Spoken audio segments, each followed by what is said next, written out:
Hello guys, this is your physics teacher Sandeep Kumar again in front of you on my beautiful YouTube channel Tricky Physics with Sandeep sir. In previous lecture we have discussed already about the chapter number first physical world, ठीक है, और complete discussion guys नहीं हो पाया था तो उसको हम आगे बढ़ाते हैं पार्ट सेकंड के नाम से chapter number first unit number first units and measurement chapter number first physical world. और फिजिकल वर्ल्ड के अंदर हम क्या क्या पढ़ चुके थे guys? What is science and what are the branches of science, what is physics. Clear guys? Next is thrust areas, thrust areas to study physics. कि जो हम फिजिक्स स्टडी करते हैं गाइज उसके क्या क्या थ्रस्ट एरियाज है, किस थ्रस्ट एरियाज का मतलब जानते हो गाइज आप क्या होता है? कि फिजिक्स जो है वो कैसे अपना काम करती है, फिजिक्स सब्जेक्ट जो है कैसे अपना काम करता है, ठीक है। तो सबसे पहले तो थ्रस्ट एरियाज इन फिजिक्स, जिसमें दो थ्रस्ट एरियाज है। First is unification, first is unification guys and second is reductionism. First is unification and second is reductionism, ठीक है। अब ये गाइज यूनिफिकेशन क्या है, रिडक्शनिज्म क्या है? यूनिफिकेशन डिस्कस करते हैं। यूनिफिकेशन नाम से ही काम झलकता है, यूनि मतलब इंटीग्रेट, इकट्ठा करना। तो यूनिफिकेशन का मतलब क्या है कि फिजिक्स के अंदर जो कोई प्रॉब्लम आ जाए तो प्रॉब्लम्स को सोल्व करना या तो एक लॉ से, ठीक है, या फिर कम से कम लॉ लगा के, ठीक है। तो इसमें यही लिखा है unification to explain different phenomena, अलग अलग फिनोमिनाज को in nature on the basis of one और मिनिमम लॉज, ठीक है। अलग अलग फिनोमिना को या तो एक लॉ से एक्सप्लेन करना या फिर मिनिमम कम से कम लॉज से एक्सप्लेन करना, ठीक है। जैसे एप्पल ट्री से गिर रहा है तो न्यूटन साहब ने अंदाजा लगाया कि नीचे क्यों आ रहा है, ग्रेविटी के कारण। अगर हम पानी की बात करें तो पानी स्लोप से नीचे आ रहा है तो किसके कारण? ग्रेविटी के कारण। तो हम इसको एक्सप्लेन कर सकते हैं ना एक लॉ से, सिंगल लॉ ऑफ ग्रेविटी, ठीक है। फिनोमिना दो है गाइज, फिनोमिना दो है, लेकिन एक्सप्लेन किससे कर रहे हैं? एक्सप्लेन किससे कर रहे हैं? एक लॉ से, law of gravity, law of gravity. ऐसे ही बहुत सारे एग्जांपल्स गाइज हम इसके अंदर ले सकते हैं, इसके अंदर ले सकते हैं। तो डिफरेंट फिनोमिनाज है फिजिक्स के अंदर, कितने सारे, काफी फिनोमिनाज है, ठीक है। नेक्स्ट इज रिडक्शनिज्म, और रिडक्शनिज्म जो है वो काफी इंपॉर्टेंट है फिजिक्स के अंदर। ये दोनों के दोनों ही प्रिंसिपल, दोनों के दोनों ही सिद्धांत वैसे तो इंपॉर्टेंट है गाइज, लेकिन रिडक्शनिज्म जो है वो काफी इंपॉर्टेंट है। रिडक्शनिज्म का मतलब अगर फिजिक्स के अंदर कोई प्रॉब्लम, बड़ी प्रॉब्लम है, बिगर प्रॉब्लम है, उसको छोटे छोटे पार्ट्स में तोड़ के सोल्व करना, ठीक है। ये एक थ्योरी है फिजिक्स की, ठीक है। तो कोई बड़ी फिनोमिना है या फिर कोई बड़ा प्रॉब्लम है तो उसको सोल्व करना गाइज छोटे छोटे पार्ट्स में डिवाइड करके। अगर जैसे मैं एग्जांपल लूं आपके फिजिक्स सेक्शन से ही, आपकी एक यूनिट है थर्मोडायनेमिक्स, और उस थर्मोडायनेमिक्स को बच्चे को कैसे पढ़ाया जाता है उसको पार्ट्स में तोड़ के, जैसे न्यूटन्स लॉ ऑफ कूलिंग में तोड़ दिया, काइनेटिक थ्योरी ऑफ गैसेस में तोड़ दिया गाइज, और टेम्परेचर स्टडी में तोड़ दिया। तो तोड़ के पढ़ना, बड़ी प्रॉब्लम को छोटे छोटे पार्ट्स में डिवाइड करके तोड़ के क्या करना गाइज? स्टडी करना, उसके बारे में क्या करना? स्टडी करना। क्या कहता है, क्या कहलाता है? Reductionism. It is reductionism to understand और to derive the property of bigger और complex system in small constituent parts must be studied. This is reductionism, ठीक है। Here guys, next is scope of physics. Physics का scope, generally guys अगर हम किसी भी चीज की scope की बात करते हैं, जब बच्चे कोई भी स्ट्रीम लेते हैं तो बोलते हैं मैंने आर्ट्स स्ट्रीम ली है, मैंने कॉमर्स स्ट्रीम ली है, मैंने साइंस स्ट्रीम ली है। फिर बोलते अरे भाई इसके अंदर स्कोप क्या है? सबसे आप यही पूछते हो। वो बोलता है मैं ये बन सकता हूं, मैं नेवी में ऑफिसर बन सकता हूं, मैं अकाउंटेंट बन सकता हूं, या फिर मैं आईएएस ऑफिसर बन सकता हूं। तो वो क्या है? उस फील्ड में क्या है गाइज? स्कोप है। उस फील्ड में क्या है गाइज? स्कोप है। तो हम फिजिक्स के स्कोप की बात करते हैं। फिजिक्स के अंदर हम करते क्या है? फिजिक्स के अंदर जनरली गाइज हम माइक्रोस्कोपिक और मैक्रोस्कोपिक थिंग्स के बारे में स्टडी करते हैं। अब आपको माइक्रोस्कोपिक और मैक्रोस्कोपिक थिंग्स के बारे में नहीं पता होगा तो स्कोप ऑफ फिजिक्स में क्या है? In physics we can study macroscopic as well as microscopic things, macroscopic as well as microscopic things. Clear? अब macroscopic which can be seen by naked eyes.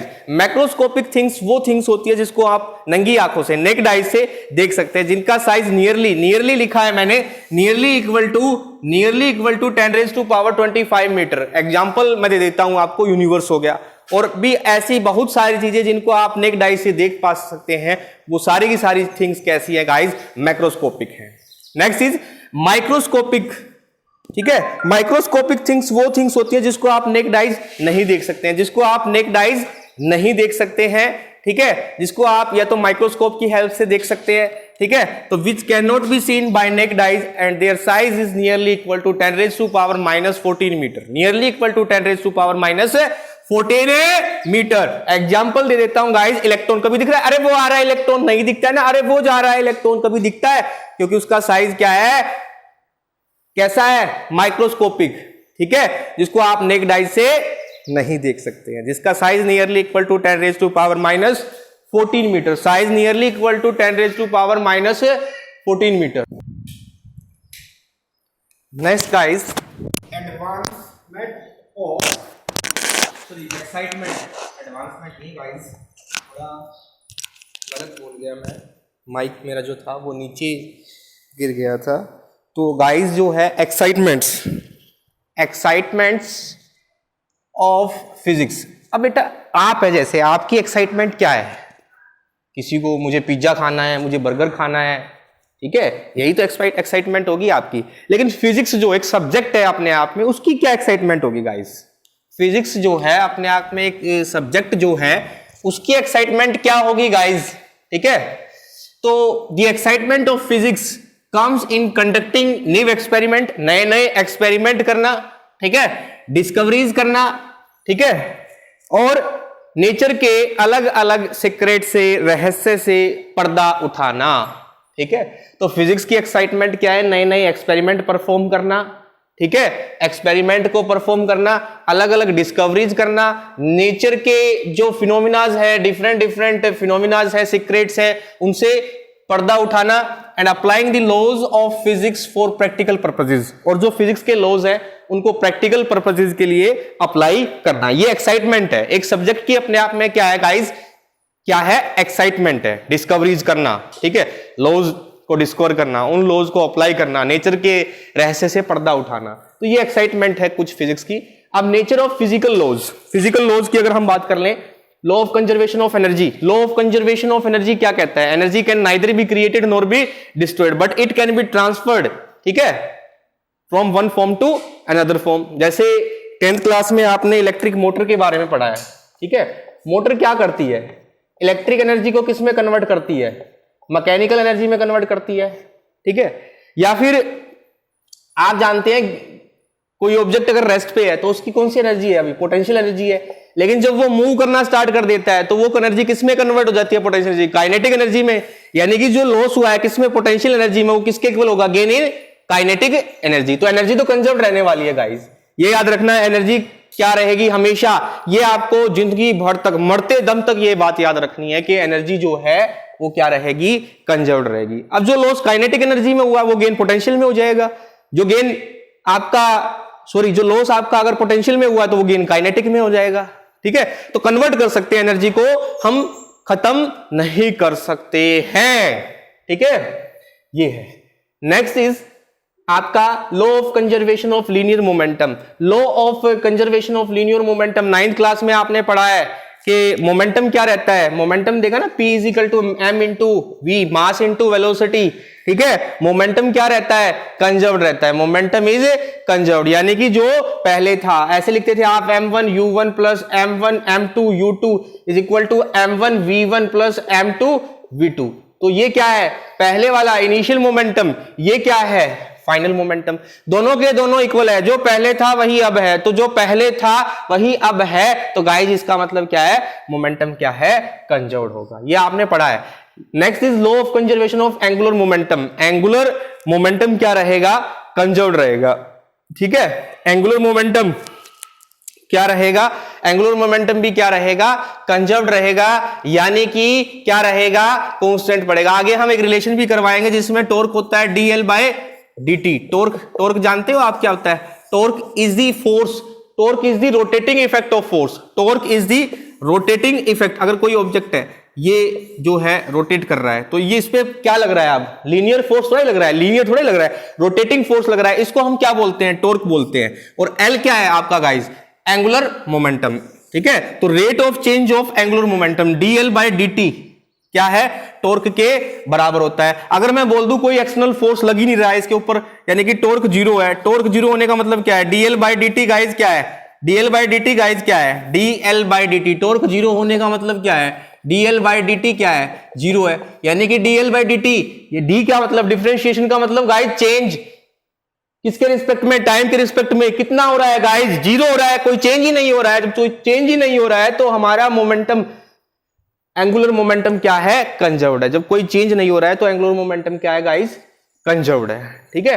Next is conservation of charge. ये कहता है charge can neither be created nor be destroyed, ठीक है, but it can be transferred. Charge को transfer किया जा सकता है, चार्ज को क्रिएट ना तो बनाया जा सकता है, ना तबाह किया जा सकता है, लेकिन इसको क्या किया जा सकता है, ट्रांसफर किया जा सकता है, ठीक है, एक बॉडी से दूसरी बॉडी के ऊपर, बाय रबिंग या फिर बाय डायरेक्ट कॉन्टेक्ट या फिर बाय इंडक्शन, ठीक है। ये डिफरेंट मेथड्स हैं जो आप 12th क्लास में भी पढ़ेंगे चार्ज के बारे में, फर्स्ट ही यूनिट है इलेक्ट्रोस्टैटिक्स। तो चार्ज भी क्या रहता है, कंजर्व्ड रहता है। किसी बॉडी के ऊपर से कितने इलेक्ट्रॉन गए हैं तो उतना उसके ऊपर पॉजिटिव चार्ज आ गया है, उतना ही अमाउंट, ठीक है। किसी के ऊपर इलेक्ट्रॉन गए हैं तो उसके ऊपर नेगेटिव चार्ज आ गया है, किसी के ऊपर से इलेक्ट्रॉन गए हैं तो उसके ऊपर इतना equal amount of positive charge आ गया उसको बैलेंस करने के लिए। तो चार्ज क्या रहता है गाइज, कंजर्व्ड रहता है। चार्ज कभी भी तबाह ना तो बनाया जा सकता है ना तबाह किया जा सकता है, ठीक है। ये थे कुछ लॉज, फिजिकल लॉज, ठीक है। Next is physics technology and society. Physics technology and society, physics का टेक्नोलॉजी के साथ क्या रिलेशन है और फिजिक्स और टेक्नोलॉजी का सोसाइटी के साथ क्या रिलेशन है, ठीक है, ये पढ़ेंगे फिजिक्स टेक्नोलॉजी एंड सोसाइटी, ठीक है।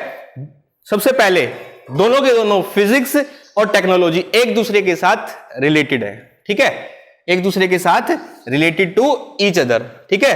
कई बार sometimes technology gives rise to new physics, कई बार टेक्नोलॉजी की वजह से नई फिजिक्स का जो है आविष्कार हो जाता है, लेकिन physics and other times physics generates new technology. लेकिन कई बार जो फिजिक्स है वो क्या करती है, मैं थोड़ा बोल गया हूं गलत, ये समटाइम्स जो है फिजिक्स क्या करती है, जनरेट्स न्यू टेक्नोलॉजी।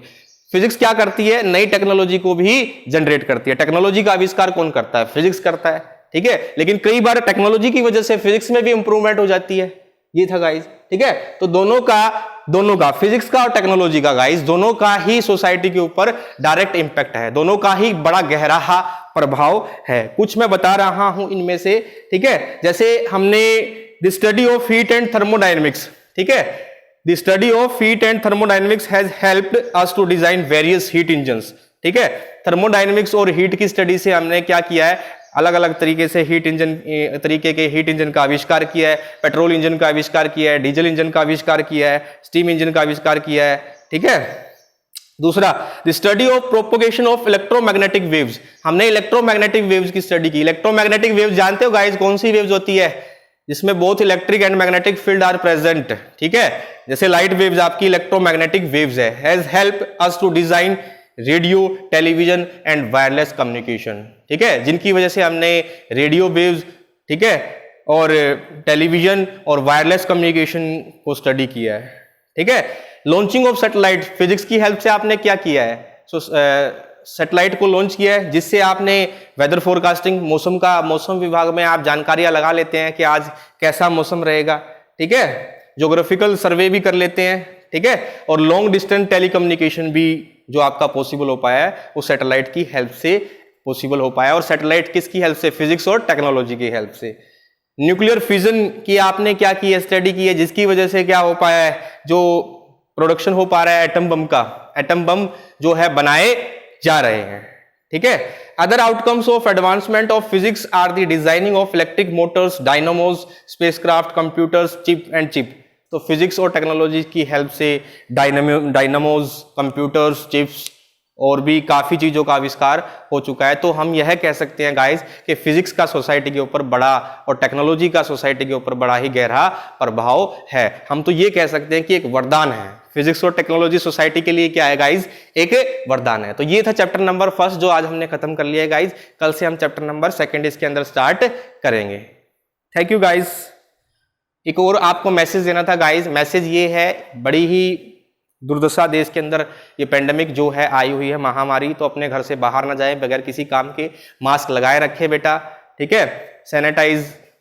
सैनिटाइजर की बोतल अपने जेब के अंदर रखें, पॉकेट के अंदर रखें, टाइम टाइम पे सैनिटाइज करते रहें, हाथों को बार बार धोते रहें, ठीक है।